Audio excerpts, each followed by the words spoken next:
مرات ابني جايه تتغدى عندي وبتتنك وبتتأمر كده عليا وعايزه تاكل ورقه لحمه. عملت لها ورقه لحمه بس من غير لحمه. تعالوا كده نشوفوا عملناها كده ازاي.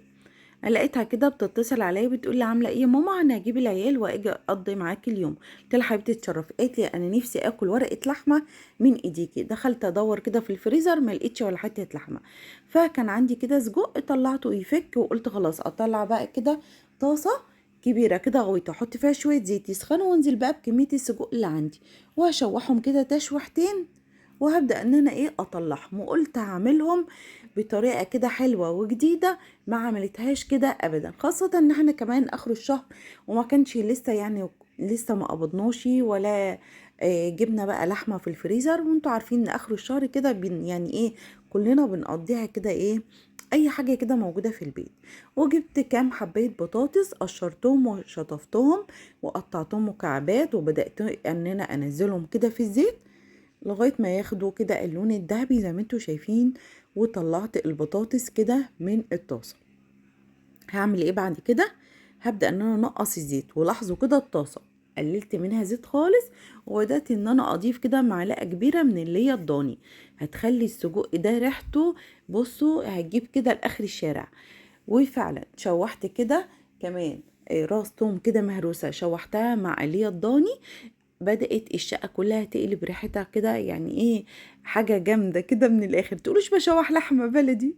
ونزلت كده ببصلية كبيرة جوليان وفلفل كده ألوان أخضر وأحمر وأصفر. عايزة أقولكم إن الفلفل ده يا جماعة بلدي، بس لما بيقعد كده عندك في التلاجة بيبدأ إن هو كام حباية منه كده تلون.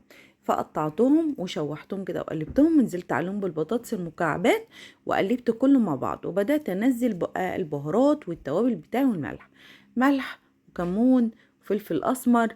ولو بتحبي الشطة حطي شطة. وحطيت كمان كزبرة ناشفة. الكزبرة الناشفة استخدميها في جميع أكلاتك بتخلي الأكل كده حلو قوي قوي بصراحة. وبدأت إن أنا أنزل السجق وحطيت معلقة كبيرة من بهارات السجق افتكرت. وقلبت بقى كله مع بعضه زي ما انتم شايفين كده وطفيت النار. شغلت الفرن بتاعي وبدأت ان انا اجيب الصينيه وبدأت ان انا احط ورقتين فويل عكس بعض واحط كمان ورقتين زبده عكس بعض. وكمان هجيب قطعه كده من ورق الزبده واحطها كمان في ارضيه الصينيه تعتبر كده بطانه كمان زياده عشان لما احط فيها كل المكونات دي ما تبوش بقى وتقطع الورقه وتستحمل معايا. وبدأت ان انا اقفل عليها كده من الجناب زي ما انتوا شايفين. زي ما قفلت ورقة الزبدة هبدأ كمان اقفل ورق الفويل وهجيب كمان قطعة كده من ورق الفويل واقفلها كده من فوق وادخل بقى ورقة السجق بتاعي كده في الفرن. وهطلعها هتقعد حوالي نص ساعة لان كل حاجة تعتبر مستوية. بس هتكمل سواها هي مستوية 70%. المهم طلعت ورقة السجق وكان عندي شوية جبنة موتزاريلا وقلت ادلع عليها بقى الصينية. بدأت ان انا اقص الورق كده الزبدة عشان ما يتحرقش من الشواية. وحطيت شويه كده بقى من الجبنه الموتزاريلا. وكانت داخله بقى على الريحه وتقول لي الله الله الله، ايوه هي دي ورقه اللحمه. دخلت لقيتها بتبص في الصينيه تقول لي هي فين اللحمه.